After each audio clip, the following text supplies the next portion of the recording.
Welcome to the Muscles and Veggies Fitness Podcast. This is where you get nutrition, health, fitness, performance, all perfectly packaged together in a bite-sized podcast to help educate and motivate you to stay on your fitness journey. How often do you put thought into the efficiency of your gut and your digestion? Understanding human digestion can be a super helpful piece of knowledge to avoid habits that can hinder and disrupt our digestion. After all, if we're trying to eat healthy, you're probably spending a good amount of money on your food because food prices are at all-time highs right now. And I know doing my taxes this weekend really showed the price of good food. So it got me thinking about digestion because I want to absorb and assimilate every bit of this expensive food that I'm buying. So I wanted to talk about digestion and specifically how digestion works and how gut dysfunction can absolutely wreck your health and fitness goals. So this is Digestion 101. We're going to start literally from the mouth and go down each section of digestion.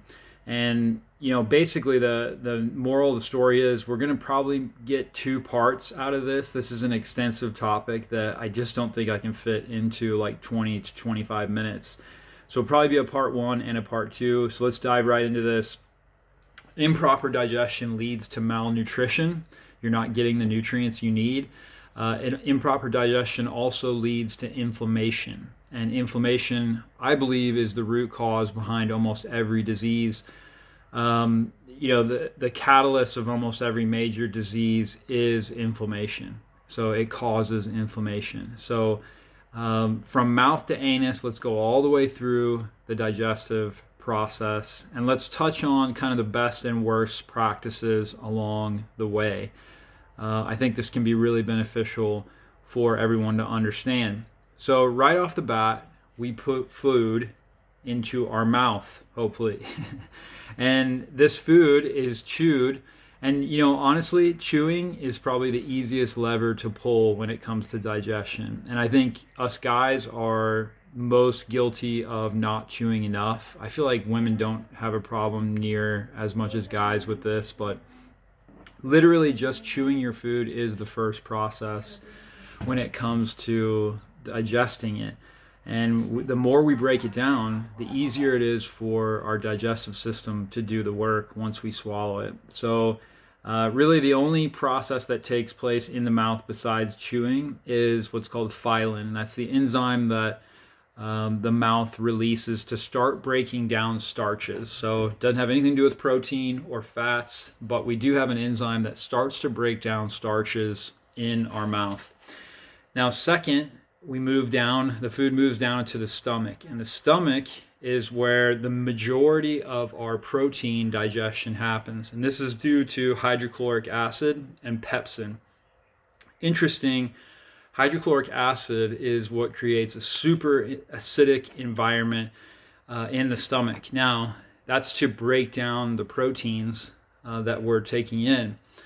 So to break down proteins, it takes hydrochloric acid and pepsin. And pepsin is interesting because pepsin takes the protein molecules, assimilates them down into peptides. That's what pepsin does.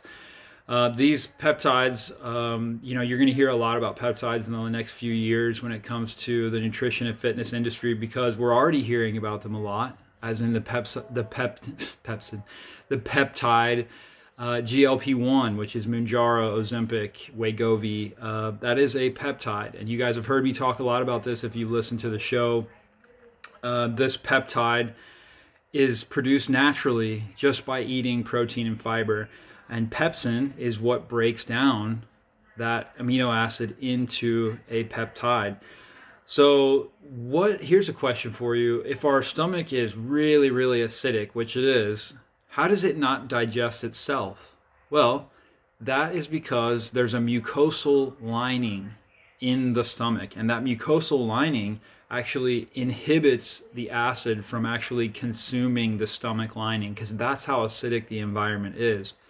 Interestingly enough, the mucosal layer, it can be downregulated or inhibited by stress. And so you can degrade your mucosal lining. And what does this cause? Well, we know stress causes ulcers. Well, now we know why. Because the more stressed out you are, the less production of mucus you have in the stomach. And then the stomach acid starts to actually break down and cause sores inside the stomach. And that's what an ulcer is. So let's talk about antacids for a second, because hydrochloric acid is so important to break down our proteins. And if you're constantly taking an antacid because you have acid reflux, obviously, then you're inhibiting the production of the amount of acid you need to break down your proteins into amino acids and into peptides. So we have to talk about, why is acid coming up back through the esophagus? Well, there's what's called the esophageal sphincter, and these are basically two gates, and that gate doesn't allow acid to come up the esophagus into the throat. And this can be also disrupted by stress, because the more stressed we are, the more that flap doesn't relax into place. And if it stays open, because you have to think of it like this: rest and digest means that we're not stressed out. We're in a rest and digest state. Fight or flight means that digestion is halted and we are in a fight or flight state.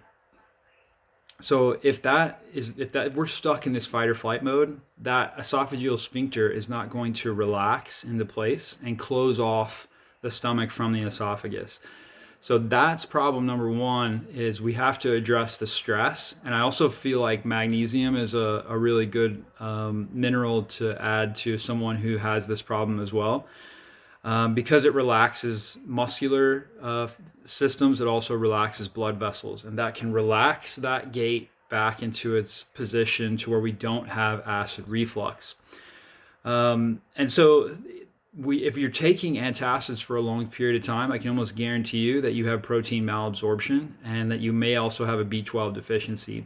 And I do not advocate antacids like Zantac and these different ones, even in the over-the-counter ones, long term. And believe it or not, neither do the companies that sell them. If you read the fine print in their materials, they'll say that they're not to be used long term, only for 4 to 6 week periods. But people have been on them for years. So now, any digestive problems occurring within 1 hour of eating food is always a stomach problem, okay? It usually takes about an hour to an hour and a half for the contents that are in the stomach to start really getting broke down by the acid and the pepsin that's in the environment. And so anything like belching, acid reflux, gas, bloating, anything that occurs in the first hour of eating food, normally that's a hydrochloric acid pepsin problem, okay? So we can look at what the culprit is. Here's another interesting thing that I want to touch on with hydrochloric acid and that gate in the esophagus, that esophageal sphincter. If your stomach acid production is not high enough, that won't trigger the closing of that gate. So you may think, well, I already have too much acid because that's why I'm having acid reflux. No, that's not always the case. In fact, more oftentimes than not, people have low stomach acid, but yet it's not triggering that esophageal sphincter to shut, and therefore what acid they do have is traveling into the esophagus. So oftentimes we can supplement with stomach acid. We're going to talk about that a little bit more later. And that will actually improve acid reflux, believe it or not. That combined with eliminating stress and things like that. Now, I don't want to miss anything. So the stomach actually, its end goal is to produce what's called chyme. Chyme. And chyme is this mixture of all broken down, and when it's in the right state, the pyloric sphincter, this is the other gate on the other side, it lets the contents out of the stomach into the duodenum. Okay, so we have basically two gates. We have an upper gate and a lower gate, and that traps everything into the stomach. Okay, so when this chyme is right, when it's broken down enough, then it releases it into the duodenum through the bottom gate of the stomach. Now, let's talk about snacking for a second. Snacking in between meals, it basically starts that process all over again. So your food may be broken down, the acid has done its job, it's ready to move on, and now you throw in a bagel or a donut or whatever that's in the break room an hour and a half, 2 hours after you've eaten something, and that basically says, hold up, we can't let this food down through the bottom gate. We've got to start this process all over again until it's broken down into the state it needs to be in. And that's smart. That's beautiful biology from our body, because it's not going to let something that's not broken down yet go before the process can allow it to, because that's just going to really cause damage further down. And we'll talk about why as we go forward. But this whole process is a beautiful symphony that really makes sure our food is broken down step by step as it goes through digestion. Now, next, let's touch on the duodenum. The duodenum is the very, very beginning of the small intestine. So that food's come down through the mouth, we've chewed it up nice, it's swallowed, and now it's down into the stomach. It sits there, it's broken down by those acids. It's really made this nice chyme, and now it's going to get distributed into the duodenum. And now the duodenum is where a couple interesting processes happen. Number one, bicarbonate is released to alkalize that acidity. So we don't want this high acid glob of food going into our small intestine, because why? It will kill our good bacteria. So that bicarbonate is released to alkalize the food. And then two other things are released. And primarily these are the key components, but it's bile and pancreatic enzyme. Bile and pancreatic enzyme. Now, let's first start with bile. Bile is made from the liver, basically it's like the liver taking out the trash. The liver is constantly filtering our blood. It's constantly it's regulating our blood sugar. It's like doing all this good work, right? And it takes out the trash by filtering the blood. All the byproducts it distributes into the gallbladder, and that's bile. Okay, so it's like the liver filtering, and picture a dirty filter and it wringing out all the contents into the gallbladder. That is bile. So that the liver has to take out the trash, so to speak. So it's going to distribute the bile into the small intestine. Now, what's beautiful about this is the small intestine has this chyme in it, and in that chyme is fatty acids. And what breaks down fatty acid, what emulsifies fat? Think of like washing a greasy pan, and then you put that Dawn dish soap on there, and it breaks it up and like actually gets the pan clean. That's what bile does to the food that we consume. All those fatty acids that are in there, the bile is released. It actually is called cholecystokinin. It senses that in the duodenum, and when it senses it, the gallbladder contracts and push bile into the duodenum. Now, I know this is like a really advanced biology or physiology class at this point, but why is this important to understand? Well, there's things that can clog up our gallbladder and our bile function. And if you don't have proper bile function, go talk to somebody who's had their gallbladder taken out. It's not a good process. And almost all of them will tell you about their digestive distress before they had their gallbladder removed. And that's because, all the signs were there. Man, my digestion is terrible. And then all of a sudden you have a gallbladder attack and you have to go have that removed. Well, we can put a stop to that long before it happens. And we're going to talk about some of the things why, removing sugar, removing alcohol, removing inflammatory processed foods. These are all the things that sludge up and basically they sludge up and congest the gallbladder. Okay, so now let's move over and talk about the pancreatic enzyme. So the pancreatic enzyme, the same type of thing in the duodenum. The pancreas releases pancreatic enzyme. It's got lipase, which breaks down lipids. It's also got It finishes the digestion of our starches. Proteins already broke down by the hydrochloric acid in our stomach.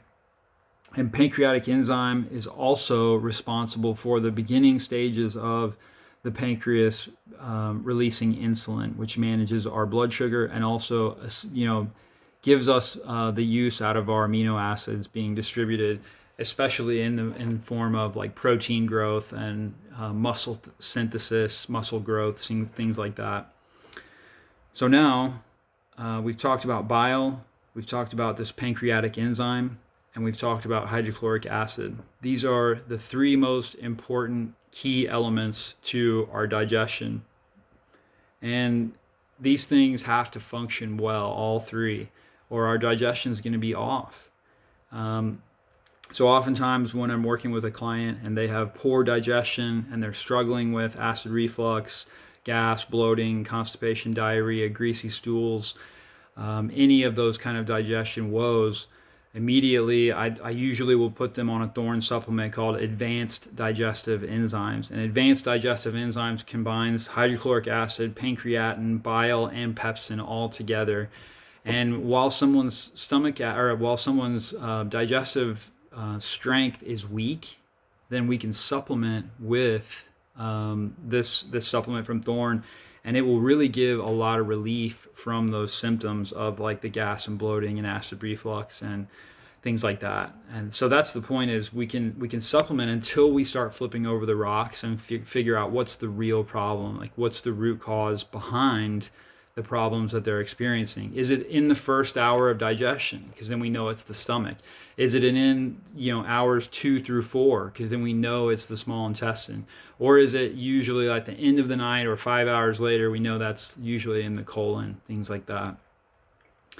So you can get 25% off the entire Thorne store, not just off this one product, but all Thorne supplements by using my client invite list. All you have to do is email muscles and veggies, all one word, at Gmail. The link is in the description as well, so you can just click on that. Send me an email, say, hi, I want to join the client invite list, and I'll send you over the invite, and then pick yourself up some of these advanced digestive enzymes. I use them when I'm really stressed, and I know that, like, man, I'm really stressed right now. I know my digestive juices aren't great. That's whenever I'll use this supplement to kind of help digestion during that period of time until I calm myself down and kind of get back into a rest and digest state. But if you're doing a lot of the right things, you shouldn't need to supplement anything. And if you're doing a lot of the, these core principles that we talk about on this podcast, you're not going to need to like rely on these supplements as a crutch. The main thing is we have to control the blood sugar, and we have to keep the pancreas healthy. And if you think, let's go back to the pancreas for a second. If you think about what congests the gallbladder, fatty, greasy, processed foods like fast foods, gas station food. It's like the worst stuff you can have for your gallbladder and your liver, okay? So staying away from that stuff can be a huge benefit to keeping your gallbladder nice and healthy. That included with healthy fats like olive oil, coconut oil, butter, nuts and seeds, things like that can be really beneficial for the gallbladder. But what keeps the pancreas really healthy? Because you'll die faster without a pancreas than almost any other organ in the body besides our heart, our liver, our lungs, things like that. But you can live without, you can live with one kidney, you can live with half of your liver, you can live without a gallbladder, but you cannot live without a pancreas. It's vital. So, we have to control the blood sugar, and we have to keep our pancreas and our liver from becoming fat. Have you heard of the term fatty liver or fatty pancreas or visceral fat? That's what visceral fat is. It accumulates around our organs, and it starts to really like put a blanket over those organs, and then they stop functioning correctly. So one of the two best things we can do to keep our pancreas really, really happy is obviously stay away from sugar, don't overdo alcohol, And then the fatty processed foods that sludge up our gallbladder are also the same fatty foods that will give us fatty liver and fatty pancreas. So we want to stay away from those. But the two best things you can do is intermittent fasting on a regular basis. We talked about this a couple weeks ago in the show. We talked about the 12-3 rule. So fasting at least 12 hours a day and stop eating at least 3 hours before bed. If you do that and nothing else, that would help keep your visceral fat on the lower side of things. And we measure visceral fat in the gym on the in-body scan, and it's staggering to me, the numbers that we get from people that come on the streets. To give you an example, it gives you a score from 0 to 20, and like a healthy score is between 3 and 6. That's a pretty good score. I'm really trying hard to keep mine under 5. At last check, it was 3. But I've seen people at 20. I've seen people way up there at 18. And it's scary because visceral fat is the most deadly toxic fat. And it shuts down organs. It causes heart disease. It causes stroke, diabetes, you name it. So it's a serious thing. And the two best things we can do, again, intermittent fasting. The second thing is blood sugar control. So staying away from, again, sugar, don't overdo alcohol, and then processed fatty foods. We're already at 21 minutes, and we haven't even touched on the small intestine or the colon. So I think this is a really good start to this episode. This is part 1. Again, I think the takeaways from this first part 1 is we have to make sure that this HCl, so hydrochloric acid in our stomach, the pancreatic enzyme, and the bile from the gallbladder, we have to make sure these things are flowing and functioning. And again, isn't it interesting how almost every show we end up talking about stress somewhere? Because stress inhibits our digestion, and we have to get into rest and digest. We have to get out of fight or flight. And the more we do, the more our digestive juices really get fired up, and it helps us break down our food. So this is why every common practice, through the world takes a moment to show gratitude before their food, whether it's in a prayer or whatever. This is why most cultures also, they serve a salad with bitter greens or some sort of tart dressing on the salad. These things stimulate digestive juices. Almost every culture besides the Western American culture has some sort of digestive juice inhibitor or producer, I should say, at the beginning of the meal. Our culture doesn't. We just start wolfing down cheeseburgers and French fries like, it's nobody's business.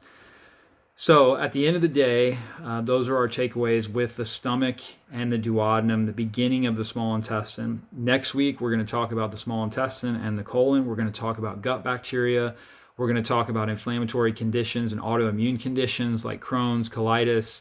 We're going to talk about IBS. We're going to talk about all that next week. So stay tuned. Subscribe to the show if you're not already subscribed, so you see that I put these out every single week for free, and you can support the show and treat this like your own weekly coaching session with a coach. I've already gotten good feedback. People are like, I tune in every week because it like resets my mind and gets me focused for the week ahead and makes me realize what's important when it comes to my health and taking care of it, investing in that for the future. So you can do all that by subscribing, share with your friends. Also, do me a favor. In the link of every single show, I leave a Google review link. You can hit that, leave me a Google review for Muscles and Veggies Fitness. Tell me what you think about the podcast. That helps people find my personal training services here in Arkansas. But I'm already 24 minutes in, folks. I will see you next week on the Muscles and Veggies Fitness podcast.